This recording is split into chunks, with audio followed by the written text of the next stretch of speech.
Na primeira parte, nós tratamos da estrutura e funcionamento do Sol.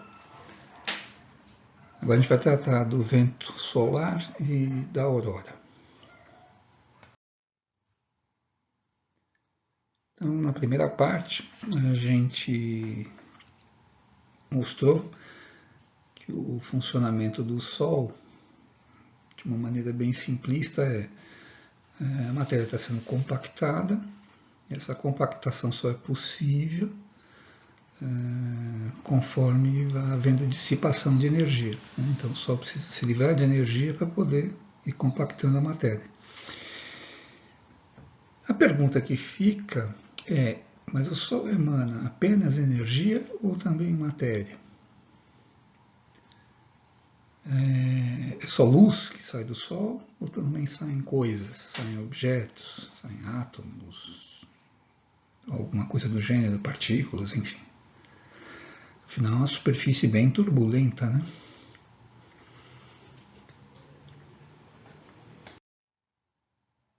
Essa é uma situação curiosa no conhecimento humano, que mostra como às vezes a gente consegue deduzir, usando um pouco da lógica, etc., e da observação, fatos que a gente ainda não podia ter observado diretamente. Depois confirma, né?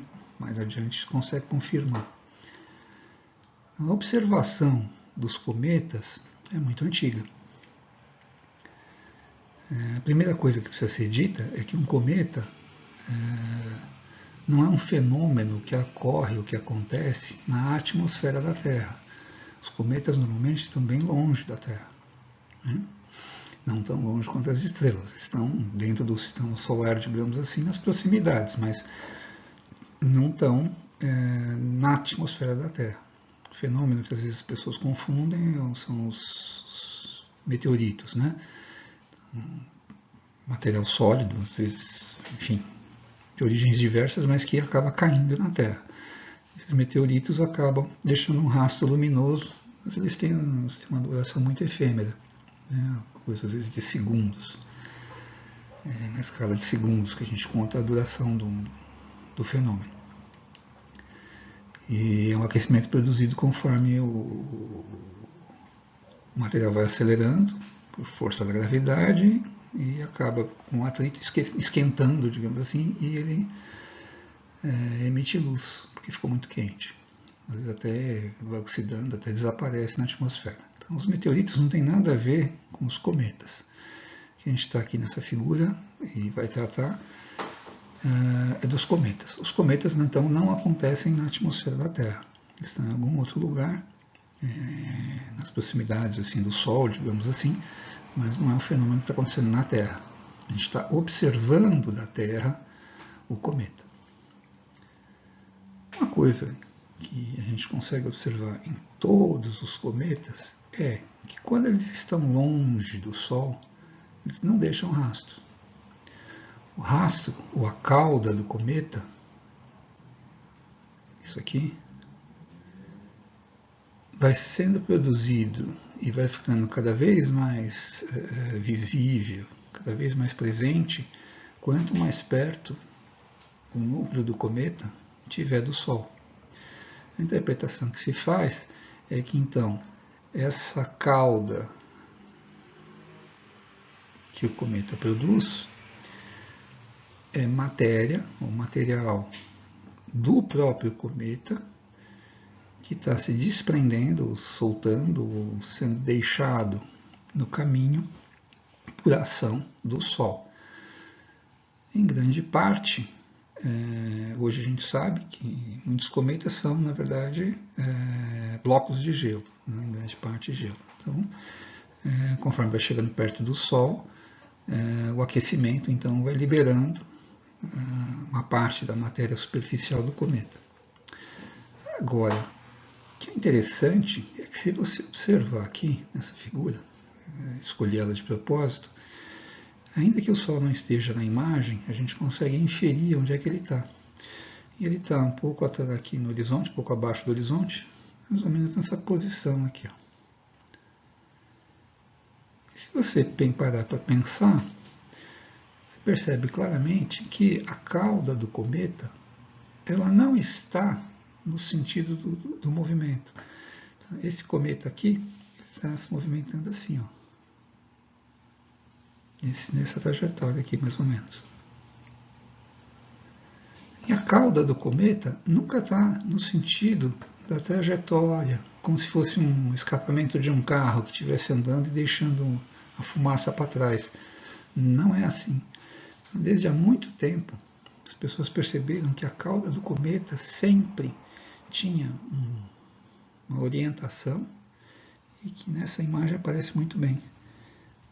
O material está sendo empurrado, a impressão que a gente tem é que o material que está se desprendendo do cometa está sendo empurrado para longe do Sol.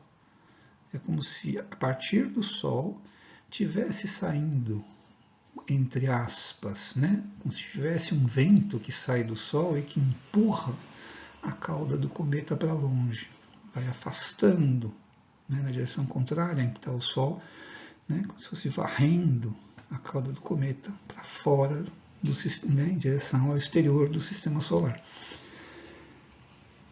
Então, essa observação vale para todos os cometas. A cauda sempre vai está sempre orientada e sempre vai se desenvolvendo, se afastando do Sol. Então, o material que está aqui nesse momento aqui, conforme o tempo for passando, o núcleo do cometa já vai ter andado mais adiante. E esse material que se desprendeu aqui do cometa vai sendo varrido nesse sentido aqui, ó. Então, daqui a algum tempo, esse material que está aqui vai estar aqui, ó. E essa parte da cauda já vai estar mais para cá. Então é por isso, né, dessa observação que já foi feita lá atrás, lá no século XVIII, século XIX, a gente já chamava esse fenômeno de vento solar. Provavelmente, se fôssemos dar hoje o nome, não daríamos esse nome, né? Vento é um conceito que a gente aplica ao ar em movimento. Não tem ar em movimento entre o Sol e o cometa, né? Então não tem ar nenhum varrendo a cauda do cometa. Mas ficou esse nome, né? Então a ciência é cheia de denominações que são meio inapropriadas, mas que elas têm um sentido histórico, né? Naquele momento em que esse fenômeno foi batizado dessa forma, a gente estava muito longe não tinha chegado ainda perto do alto da troposfera, né? Então ficou chamado vento solar. Até aí tudo bem. Então a gente tem evidência já de há muito tempo de que tem matéria que escapa do Sol e vai indo, se afastando do Sol em todas as direções, irradiando, né? Um movimento que é saindo de um centro para o exterior, e que essa matéria que escapa do Sol colide com o que tiver no caminho. Então, no caso da cauda do cometa, também é matéria. Essas partículas que saem do Sol batem, né, e vão varrendo, digamos assim, a cauda do cometa. E, bom, até aí não dá para entender. O que talvez seja uma dúvida que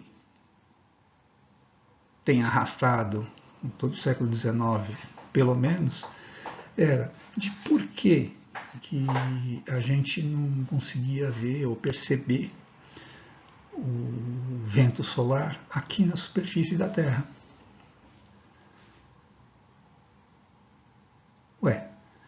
Se tá a matéria que está emanando do Sol em todas as direções, então certamente a Terra atravessa esse fluxo, né, o tempo todo, ela está atravessando o vento solar.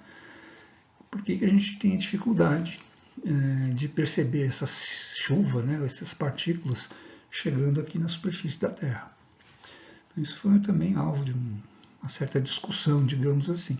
Isso só foi elucidado bem mais tarde, quando a gente começou a enviar foguetes e medir as propriedades da atmosfera, do alto da atmosfera e até saindo para o espaço exterior. Aí que a gente conseguiu descobrir uma coisa muito curiosa.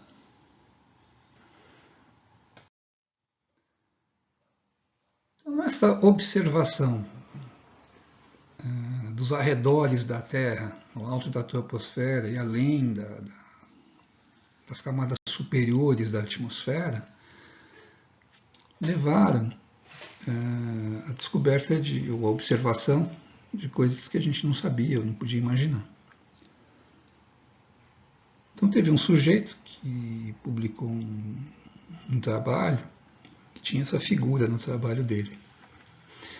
E uma observação e inclusive uma explicação, uma hipótese explicativa dessa observação. Uma figura ruim da gente entender, né? Porque ela é muito simplista, muito minimalista, mas enfim, aqui é a Terra,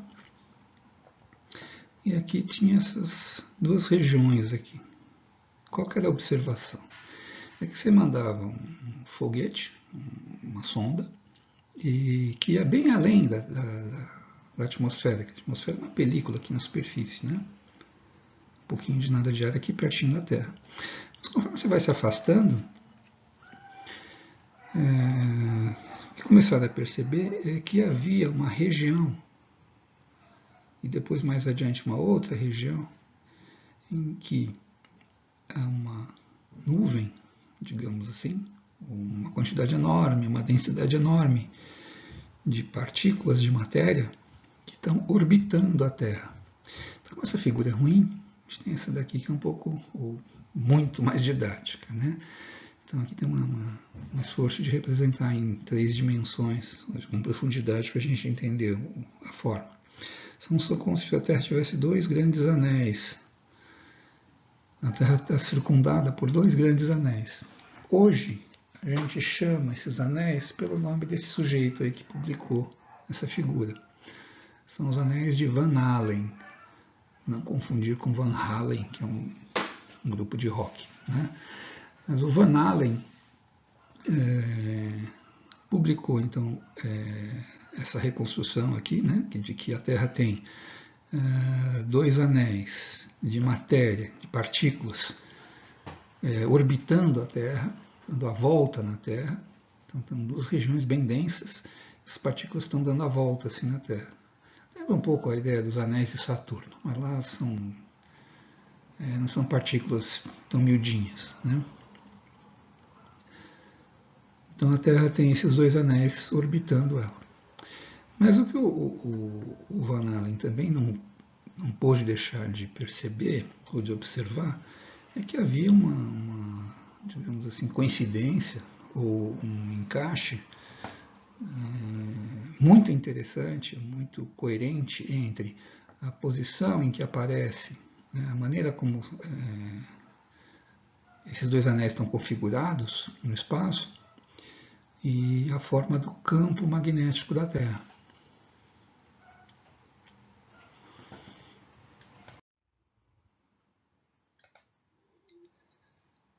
O Van Allen vai dizer o seguinte: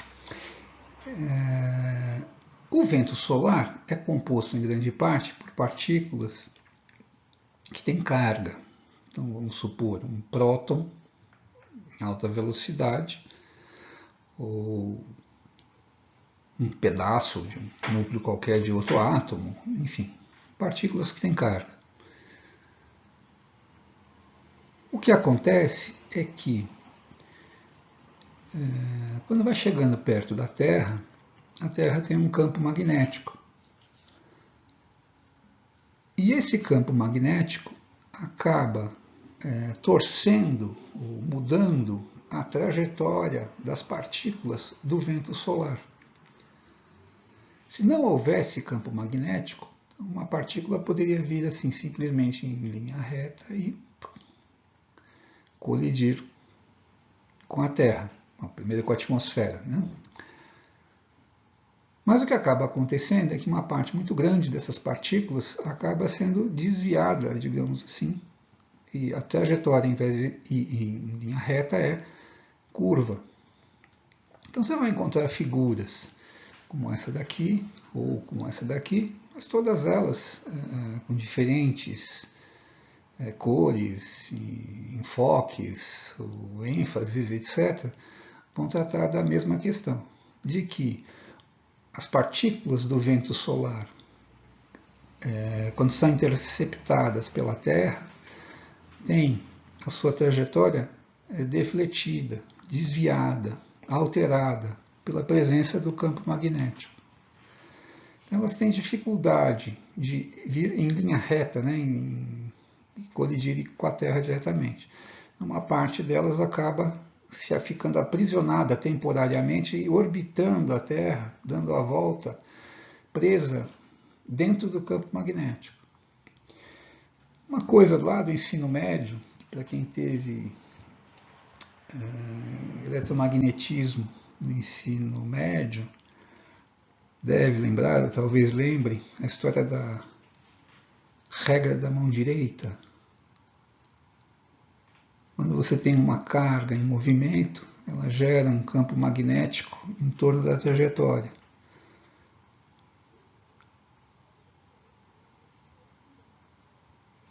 Enfim, não é para assustar ninguém com esse assunto. Estou falando só que o fenômeno é o mesmo, né? Dessa relação entre carga e magnetismo, né? Movimento da carga elétrica e a geração de campo magnético.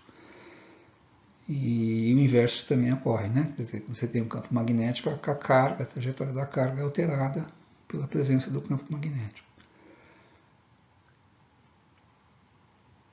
Então, essa configuração do campo magnético no entorno da Terra, a gente chama ela de magnetosfera, né? Ela não é uma esfera visível, né? Mas ela está presente. Então, o que acaba acontecendo é que é mais fácil, ou uma parte do vento solar acaba entrando ou chegando na Terra por esse trecho aqui, ou por esse trecho aqui. Nas regiões polares é mais fácil transitar aqui, paralelamente ao campo do que perpendicularmente ao campo. Então, essa é a ideia básica. Então imagine que uma parte grande do vento solar é desviada e, se não for embora, né, não passar pela Terra e ir embora, acaba caindo preferencialmente nas regiões polares. Mas existe a atmosfera. Então, as partículas do vento solar, elas, antes de chegarem realmente na superfície, elas têm que atravessar a atmosfera. Então você tem uma camada de gases sendo bombardeada por partículas, prótons, átomos, núcleos de hélio e coisas do gênero.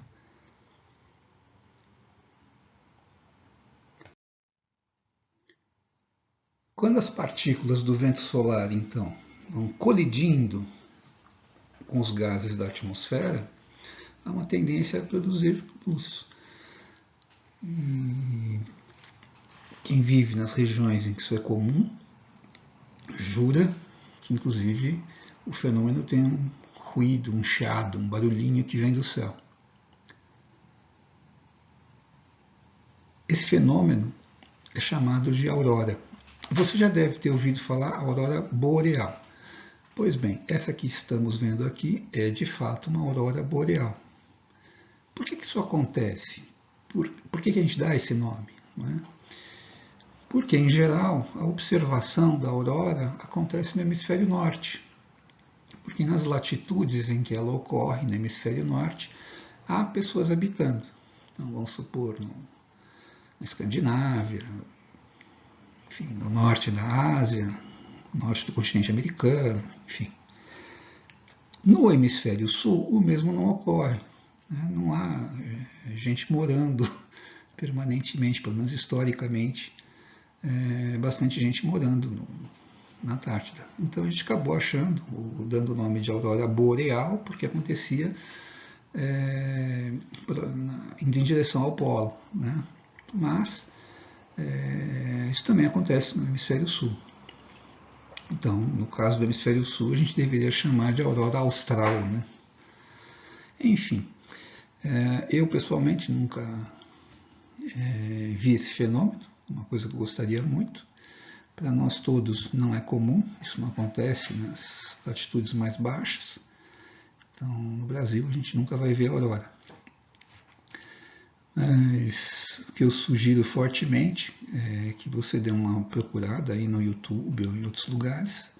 Pode colocar aurora em português ou em inglês. Tem muitos filmes feitos por pessoas comuns usando celular, mostrando o fenômeno em tempo real.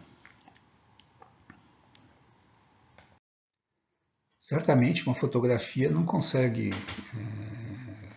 mostrar a beleza do fenômeno. Isso que você está vendo aqui é um instantâneo, mas essas formas luminosas, essas feições todas vão mudando, elas ficam se mexendo, mudam de cor, mudam de posição, enfim, elas estão mais intensas, menos intensas.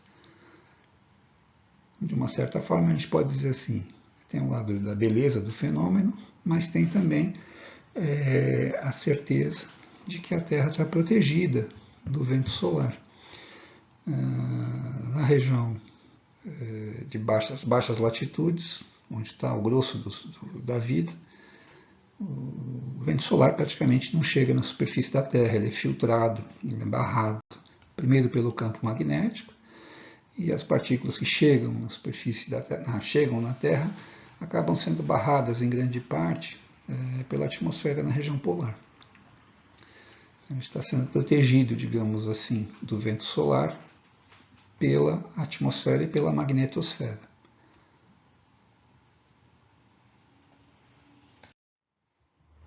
Mais uma outra bela imagem.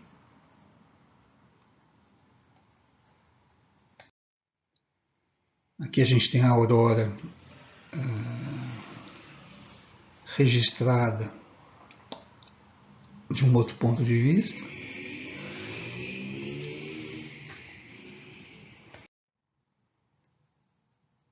E finalmente, que sabemos, não é um privilégio da Terra. Júpiter, Saturno, Marte, em algumas luas de Saturno e de Júpiter, a gente tem registro de aurora. Por exemplo, nessa imagem.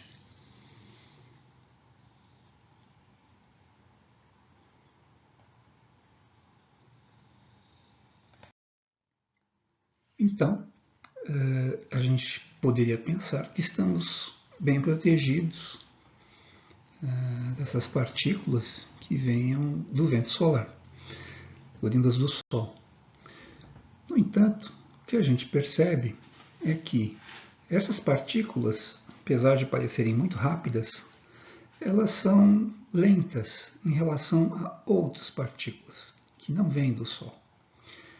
Essas partículas chegam na Terra e andam tão rápido, tão rápido, tão rápido, tem uma velocidade tão alta, que o campo magnético da Terra não é capaz, ou ele não é intenso o suficiente para defletir a trajetória.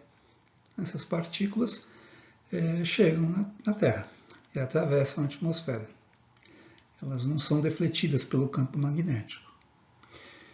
E como a gente não sabe de onde elas nascem, ou de onde elas aparecem, ou de onde elas surgem, tem muitas hipóteses, mas de fato a gente tem dificuldade de explicar a existência de partículas com velocidade tão alta e que vêm de todas as direções, não tem uma direção preferencial. Elas acabaram recebendo um nome que parece pomposo, que é raios cósmicos, mas que na verdade é uma enorme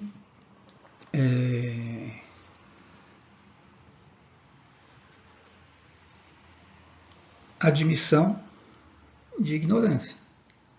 Quando você usa o adjetivo cósmico para alguma coisa, você está dizendo porque raio cósmico. O que quer dizer cósmico? Cósmico é de cosmos. Cosmos é a palavra mais antiga, anterior, original, que a gente usa para universo, tudo que há. Então são raios que vêm do cosmos. Bom, isso não especifica coisa alguma, né?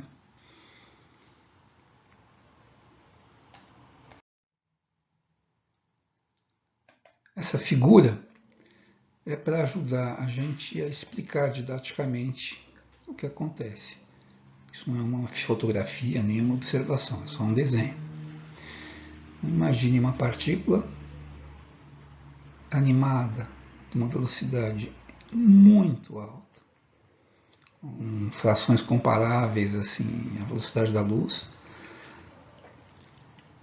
que vão chegando, vão se aproximando da Terra. A Terra está no caminho dessa partícula. Entre a superfície da Terra e a partícula haverá os gases da atmosfera. Então, existe uma chance muito grande de que no caminho haja uma colisão e essa partícula bata num átomo, ou uma molécula, dos gases que compõem a atmosfera. Pode ser um oxigênio, pode ser um nitrogênio, um gás carbônico, enfim. O impacto é muito violento, de tal forma que a molécula e os átomos que estão ali são esmigalhados, são partidos em subpartículas. Essas continuam animadas por muito movimento, por uma velocidade muito alta. Então, elas continuam o percurso. Então, uma partícula dá origem a várias, ainda muito rápidas, que por sua vez acabam colidindo novamente com outras moléculas, outros átomos que estão na atmosfera. Então, uma única partícula, um único raio cósmico tende, ao adentrar na atmosfera, a produzir uma cascata, a gente fala, de destruição, ou uma cascata de partículas, partículas subatômicas.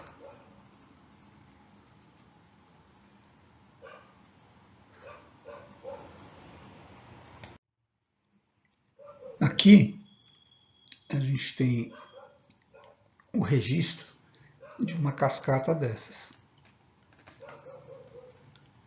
O que você está vendo em verde, aqui é o primeiro raio cósmico, né, o original.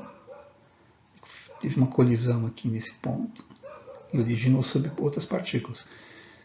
E cada uma delas foi produzindo outras colisões e mais partículas, subpartículas.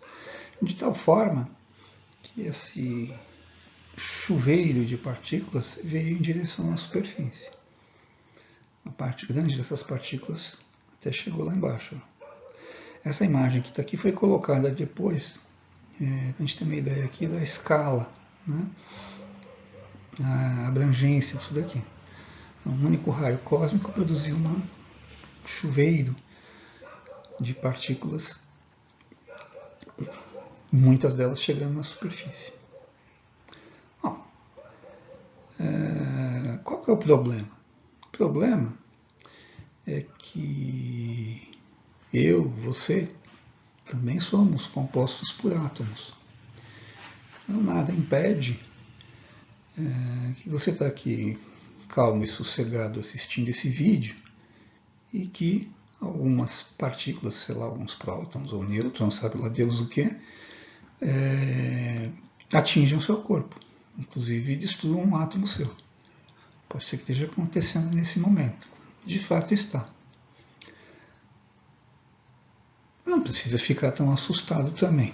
A vida evoluiu na Terra, convivendo, se ajustando ao fato de que existem os raios cósmicos.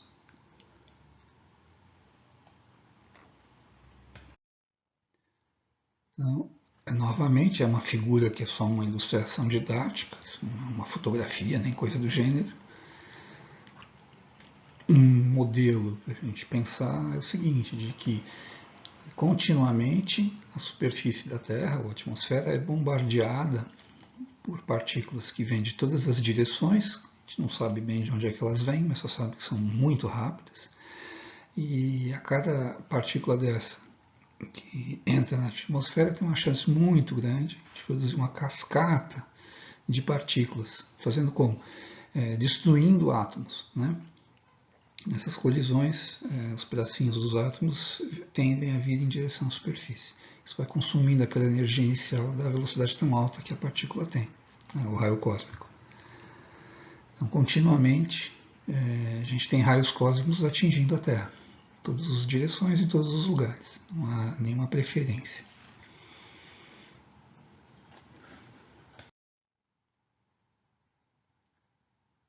Pois bem, pode surpreender a maior parte de vocês que a gente tenha desenvolvido instrumentos, nós a humanidade, né? Tenhamos desenvolvido instrumentos que conseguem registrar os raios cósmicos, né? Toda vez que a gente é atingido, né? Que o instrumento é atingido por uma partícula oriunda ou gerada dessa forma, a gente consiga registrar. São tanques enormes, normalmente enterrados, enfim, um negócio todo complicado, mas enfim, é possível fazer esse tipo de registro. E há pessoas que tomam conta desses instrumentos, inclusive, enfim, a gente tem alguns deles espalhados pelo mundo. Então, a primeira coisa notável é que há uma coerência entre eles, né? Então, há fases em que a gente percebe que há mais registro, mais a densidade de raios cósmicos que está atingindo a Terra é maior, e momentos em que é um pouco menor.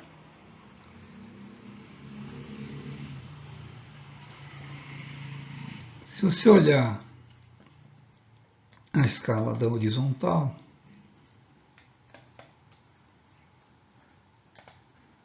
essa escala, você vai perceber que a gente tem registros desde 1958, começo de 1958, e isso vem até o presente. Então significa que a gente tem algumas décadas, né, de observação e registro de raios cósmicos, né? Então essa linha vermelha é a contagem de raios cósmicos, quantos por dia.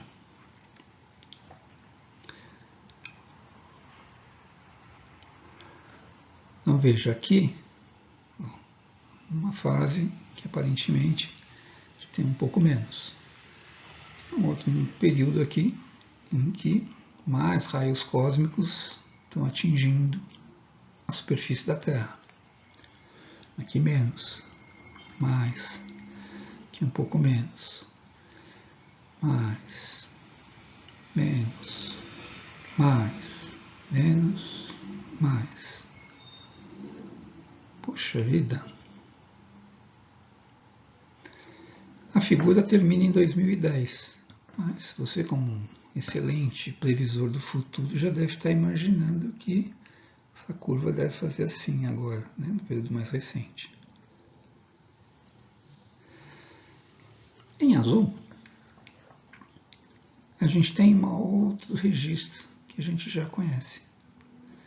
A gente já viu um pouco antes nessa aula, que é o registro de manchas solares. E o número de manchas solares está aqui do lado. Então é muito desconcertante. Olha só, quando o Sol tem mais manchas solares, quando a gente diz que o Sol está mais ativo, aparentemente chega menos raios cósmicos atingem a superfície da Terra. Por outro lado, quando o Sol parece estar mais calminho, tem menos manchas solares, é que a gente tem o máximo, tende a ter uma quantidade maior de raios cósmicos chegando na superfície. De novo, ó, mais manchas solares, menos raios cósmicos chegando na superfície da Terra. De novo aqui, ó. Aqui aumentou, aqui diminuiu. Então, quando eu tenho um mínimo de manchas solares, eu tenho um máximo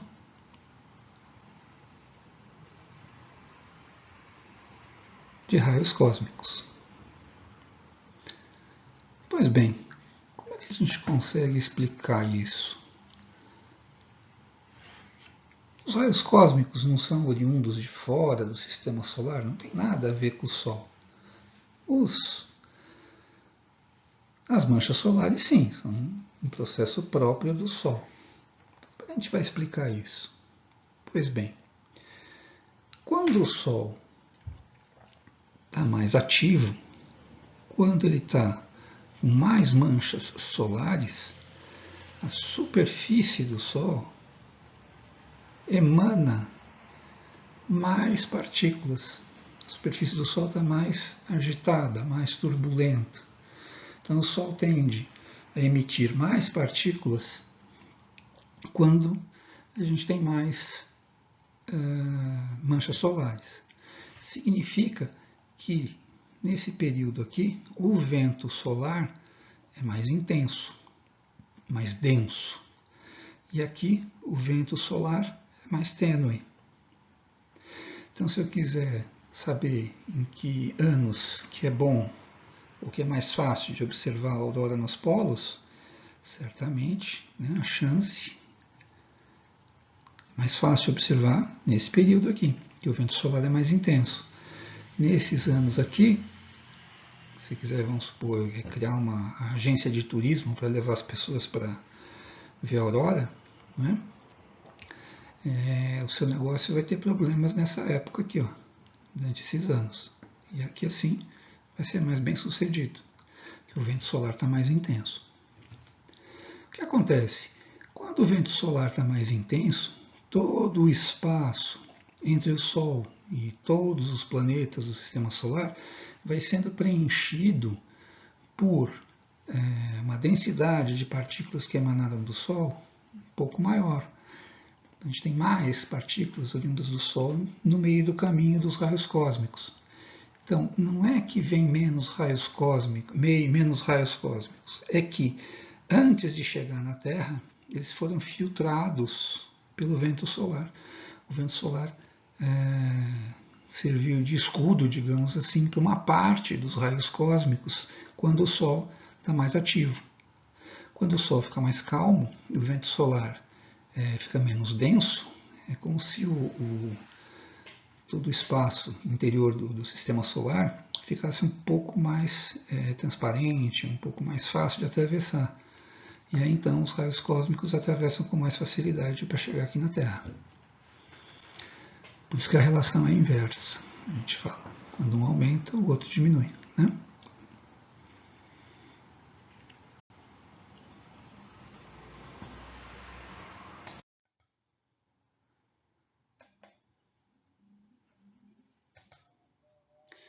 Uma das consequências dos raios cósmicos atingirem os gases da atmosfera é que há subprodutos. Então, um deles é um tipo de berílio diferente. O berílio normal, a gente olhar aqui, está muito pequenininho, mas ele tem 4 prótons, mas o peso atômico é 9, porque em geral ele tem 5 nêutrons. Esse é o berílio estável que existe nos minerais da Terra. Talvez o mais próximo que você conheça seja a esmeralda. A esmeralda é o óxido de berílio. E o berílio nos minerais sempre está no estado sólido ou, enfim, misturado lá no manto, enfim. Não existe berílio gasoso na Terra. No entanto, nas colisões dos raios cósmicos na atmosfera, um dos subprodutos é o berílio 10. É um berílio que tem 4 prótons e 6 nêutrons. Ele é radioativo. Ele não dura muito tempo. Quer dizer, muito tempo depende um pouco. Ele tem uma meia-vida de 1,5 milhão de anos. Para nós é bastante tempo. Na escala geológica é pouco. Isso vai ter uma uma consequência para a gente é que a gente consegue aproveitar, ou está tentando aproveitar isso para tentar falar do passado, para tentar inferir o que é que aconteceu no passado, pelo menos nessa escala de tempo aí que caiba no milhão.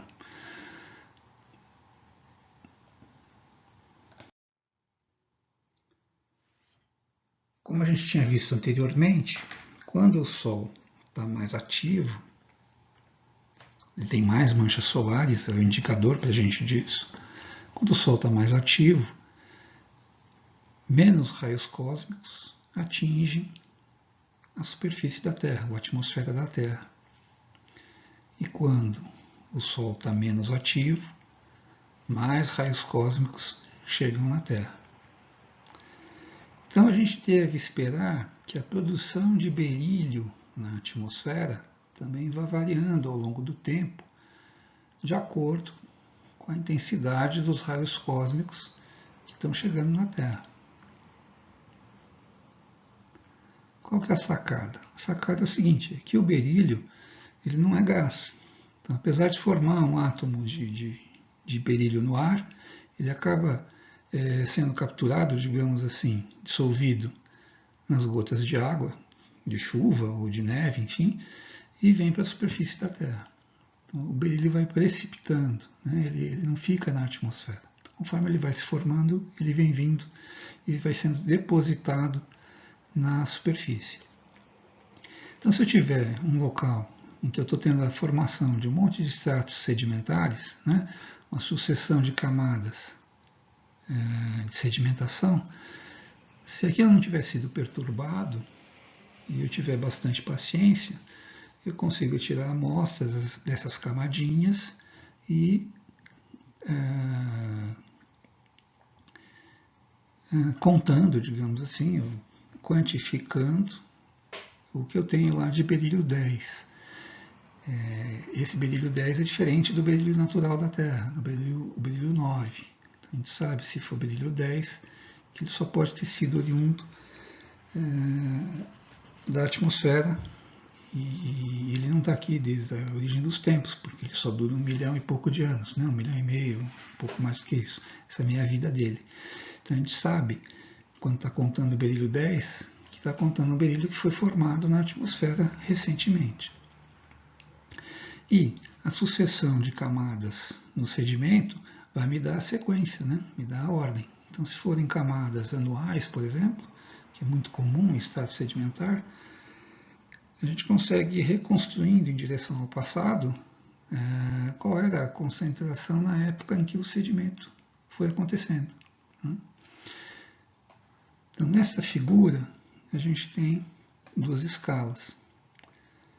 Uma escala do lado direito, manchas solares. A gente já conhece isso daqui. Isso aqui é aquela história de 400 anos de observação das manchas solares.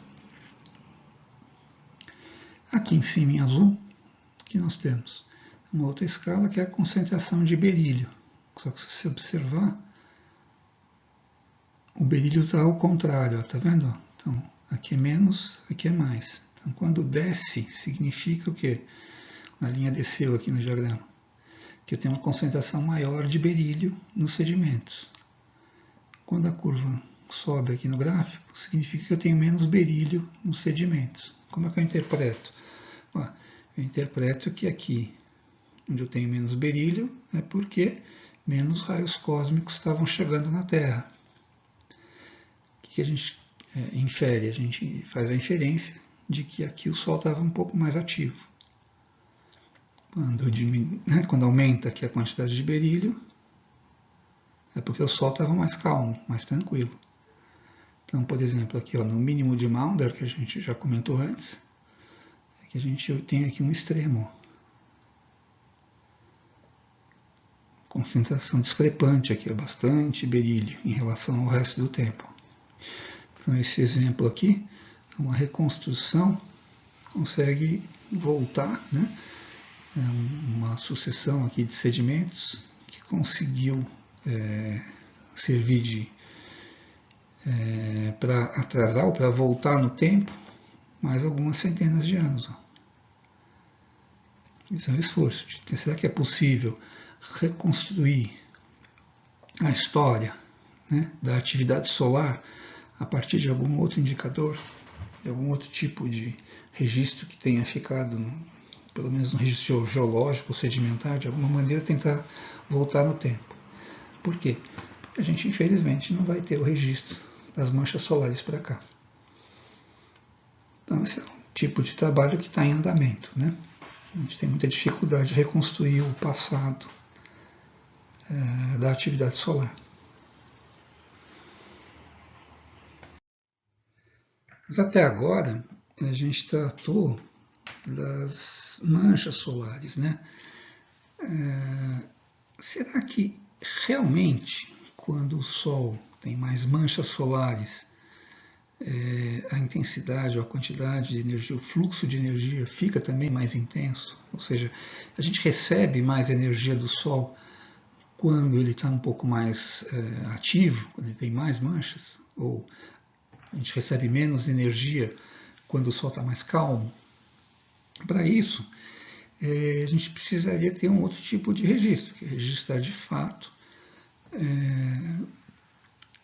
a intensidade desse fluxo, né, que a gente está recebendo aqui na Terra.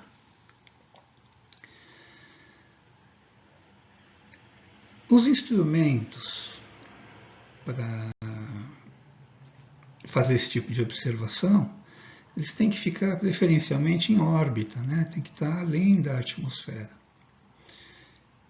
Então, vocês já devem imaginar que no começo do século XX a gente não tem esse tipo de observação, de fato não tem. A gente tinha umas estimativas. E eu já tinha nascido, por exemplo, quando começou a observação sistemática com instrumentos em órbita, né, apontando para o Sol.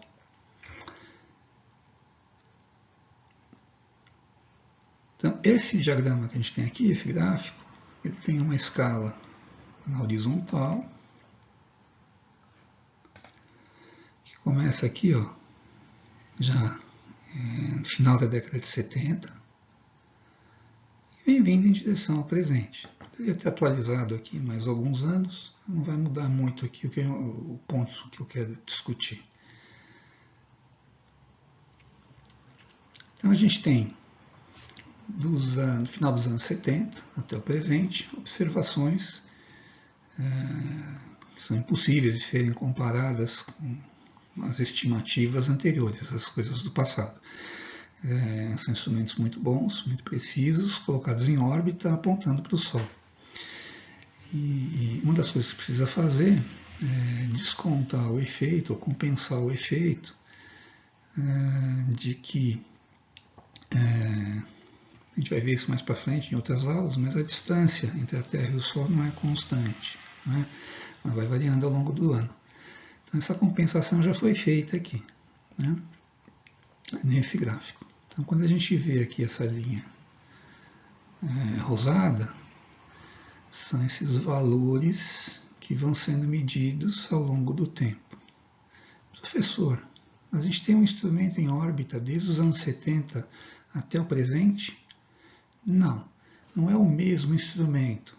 São uma sucessão de instrumentos que foram sendo colocados em órbita, e há períodos de sobreposição em que eu tenho mais de um instrumento medindo ao mesmo tempo, que é muito bom, porque a gente ajuda a comparar os dois instrumentos para ver se são coerentes as medidas, não é ruim.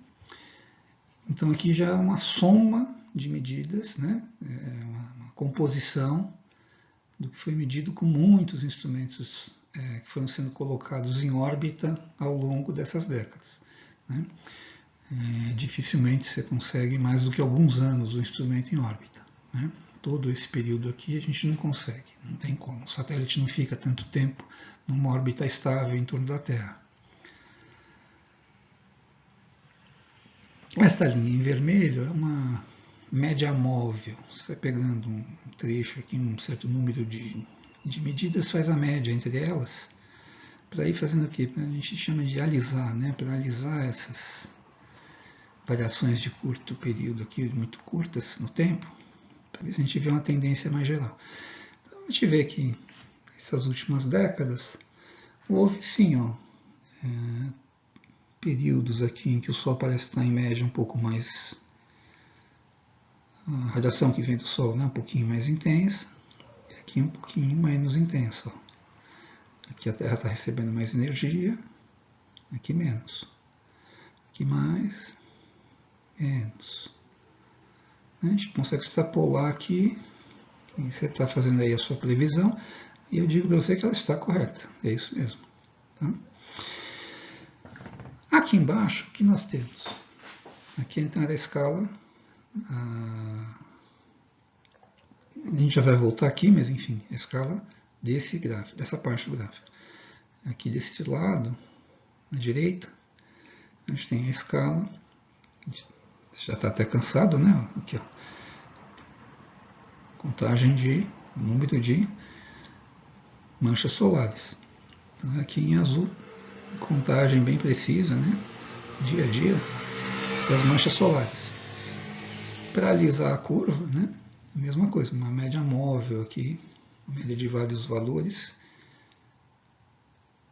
Agora com a pandemia está todo mundo acostumado com a ideia de média móvel, né? Que está sendo usada aí para alisar o efeito da subnotificação no sábado e no domingo e supernotificação que começa a semana, né?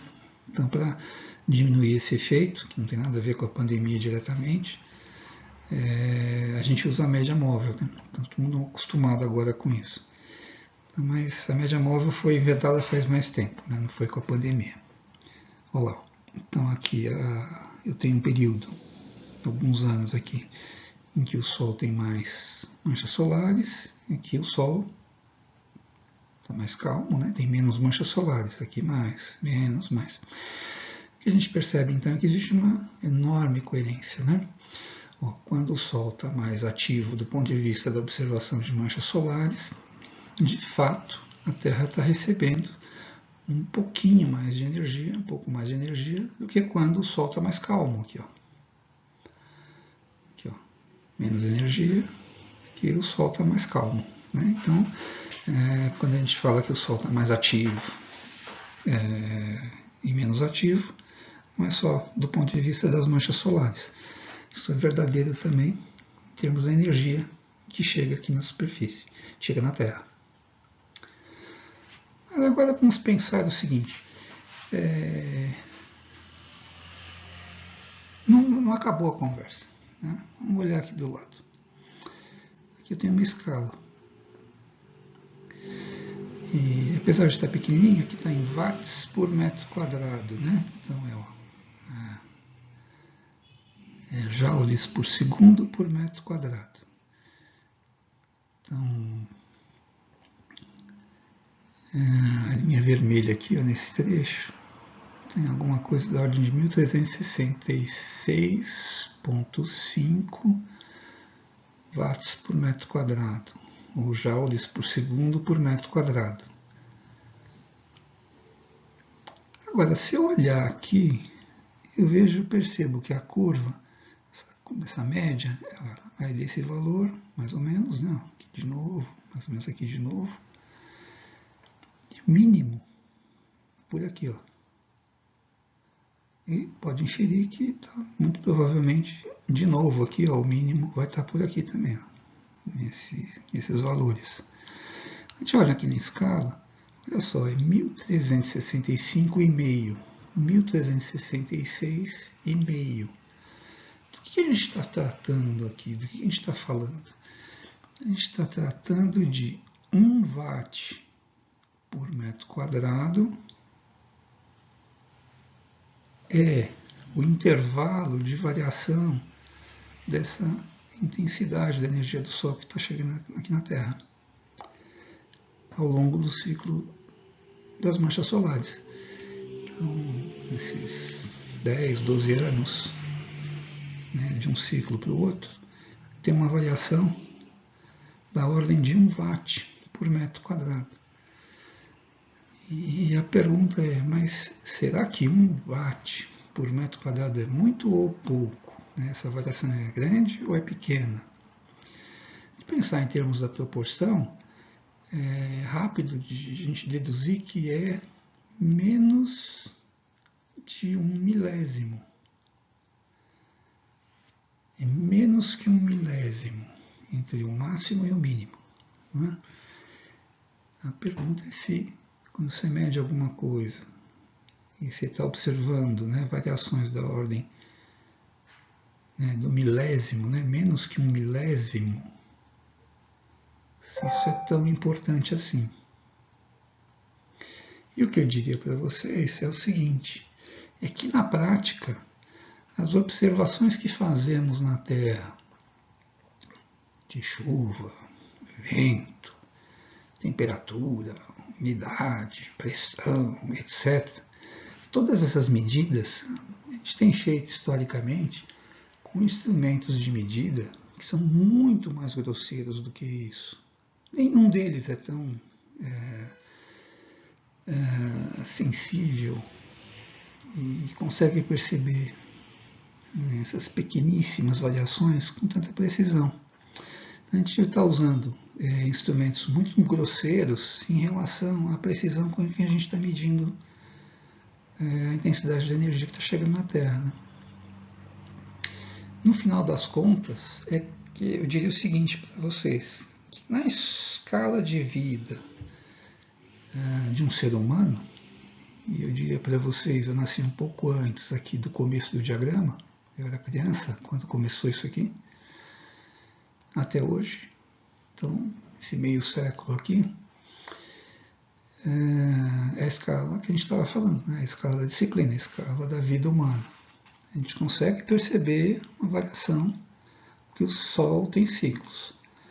No entanto, nesse período, né, que é de uma vida humana, a gente percebeu ou conseguiu medir uma variação cíclica na energia que a gente está recebendo do Sol, mas dentro de um range, né, de um máximo e mínimo aqui, muito pequeno. Né? A gente diria que em relação às medidas que a gente faz aqui na Terra, de todas as outras coisas que caracterizam a atmosfera e o clima, etc., isso tudo é desprezível. Então o que a gente faz?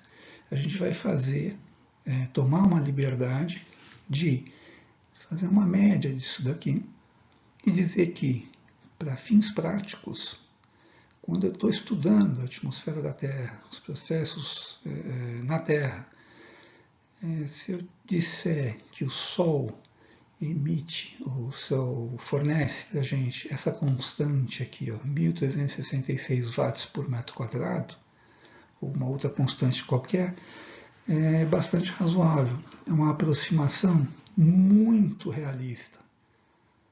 Ela é muito eficiente, ela dá certo. Né? Então, na prática, quando a gente estuda o clima ou os processos meteorológicos na escala de uma vida humana, ou na escala da nossa disciplina, é absolutamente aceitável a ideia de que existe uma constante solar, a gente chama. O Sol é uma fonte de energia com uma certa potência. Fornece tantos watts por metro quadrado numa distância média que a Terra está do Sol. Essa é a aproximação que usualmente a gente faz, considerar o Sol como uma fonte de energia constante. Se eu encontrar variações, mudanças, processos, aqui dentro desse intervalo de tempo aqui de 50 anos, eu vou ter que encontrar outras explicações. Eu não vou usar como explicação, eu não vou considerar que eu não preciso me preocupar muito com a fonte. A fonte eu posso considerar como constante. Isso vai facilitar muito a nossa vida. Só para ir encerrando, faltou uma conclusão qualquer sobre a escala histórica, se o Sol varia na escala histórica. Já deu para perceber que é difícil fazer essa reconstrução. A gente tem outras fontes, né, que seriam as fontes históricas, outros tipos de registro, que sugerem que sim, que há variações na escala do tempo histórico, mas nem é o objeto dessa disciplina propriamente dita. Obrigado. Próxima aula.